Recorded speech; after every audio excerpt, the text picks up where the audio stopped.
திருப்பூரில் ரங்கராஜ் பாண்டே, மணிகண்டன், பழனி, எழிலரசி, கபிலா விசாலாட்சி, ஹேமவர்த்தினி, நாராயண கோவிந்தன் பங்கேற்கும் சாணக்கியாவின் சில் பட்டிமன்றம் ஆகஸ்ட் 8 சனி மாலை 6 மணிக்கு. இடம் காயத்ரி மஹால், காங்கேயம் ரோடு, திருப்பூர். அனைவரும் வருக. அனுமதி இலவசம். இன்று நாடாளுமன்றத்தில் நாட்டின் ஒருமைப்பாட்டுக்கு எதிராக, நாட்டின் பன்முகத்தன்மைக்கு எதிராக, மதசார்பின்மைக்கு எதிராக, சிறுபான்மையினரை சிறுமைப்படுத்தும் வகையில் வந்தே மாதரம் குறித்த மசோதா, prevention of insults to national honour amendments bill இன்று நிறைவேற்றப்பட்டது.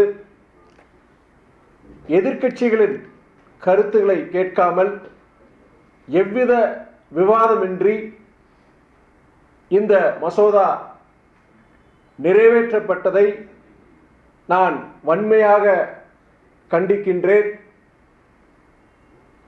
வந்தே மாதரம் அதன் முதல் 2 சரணங்கள், அதில் எந்த ஒரு மத குறிப்பீடுகளோ, எவ்வித ஒரு தெய்வ வழிபாட்டு சொற்களோ இடம்பெறுவதில்லை.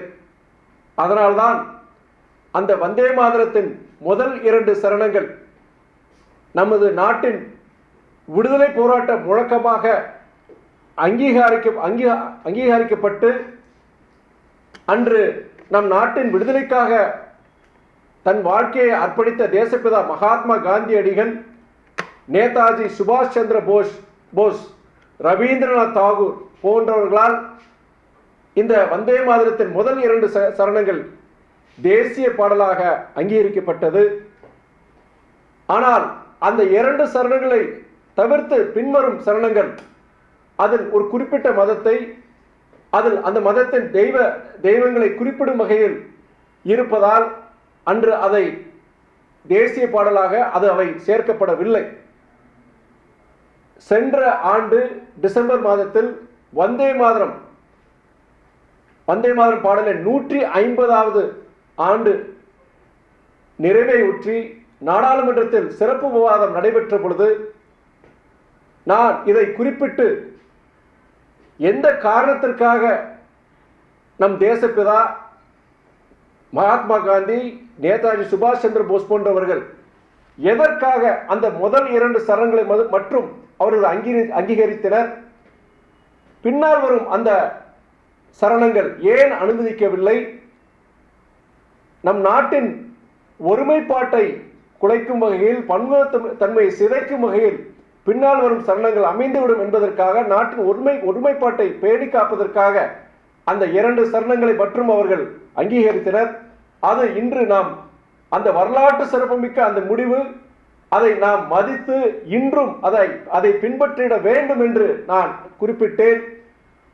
அன்றைய நாளில் நம்முடைய தேசப்பிதா நேதாஜி சுபாஷ் சந்திர போஸ் போன்றவர்கள் எடுத்த இந்த முடிவை எதிர்த்து வந்தே மாதரத்தின் அனைத்து சரணங்களும் இடம்பெற வேண்டும் என்று அன்றைய மதவாத சக்திகள், தேசப்பிதாவை கொன்ற கோட்சே போன்றவர்கள் அன்று வன்மையாக அதை எதிர்த்தனர். அதையும் நான் அன்று சிறப்பு அன்றைக்கு விவாதத்தில் நான் குறிப்பிட்டேன். இன்று திடீரென்று இந்த மசோதாவை, வந்தே மாதரம் இந்த மசோதாவை நிறைவேற்றும் அந்த முயற்சியில் நாடாளுமன்றம் ஈடுபட்ட பொழுது, நாங்கள் என்னை போன்ற நாடாளுமன்ற உறுப்பினர்கள் அதை பற்றிய கருத்தை நாங்கள் சொல்ல வேண்டும் என்று அவைத்தலைவரிடம் நான் முறையிட்ட பொழுது அனுமதி மறுக்கப்பட்டது. திடீரென அந்த மசோதா நிறைவேற்றப்பட்டது. எதிர்க்கட்சிகளின் கருத்துக்களை பதிவு செய்ய விடாமல் ஒருதலைபட்சமாக ஜனநாயகத்துக்கு எதிராக இன்று அந்த மசோதா இன்று நிறைவேற்றப்பட்டது. நமது நாடு இந்தியா என்கிறது அந்த வந்தே மாதரம் பாடலே, அந்த பாடல் பொறுத்த வரைக்கும் அன்னைக்கு சுதந்திரக்காரன் எல்லாரும் அவங்க அன்னைக்கு சுதந்திர போராட்ட வீரர்கள் பாடும் பொழுது அது ஜாதி, மதம், மொழி எல்லாம் கடந்து ஒரு நாட்டின் விடுதலை முழக்கமாக இருந்தது அந்த முதல் 2 சரணங்கள்.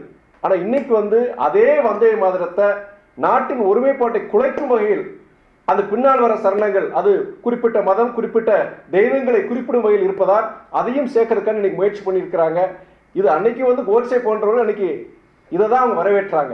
இன்னைக்கும் மதவாத சக்திகள் இன்னைக்கு அதே முயற்சியில் ஈடுபட்டு இன்னைக்கு அந்த வந்தே மாதரம் அனைத்து சட்டங்கள் இடம்பெறும் வகையில் இன்னைக்கு தேசிய பாடலை அவங்க இன்னைக்கு அந்த மசோதாவை இன்னைக்கு நிறைவேற்றி இருக்கிறாங்க.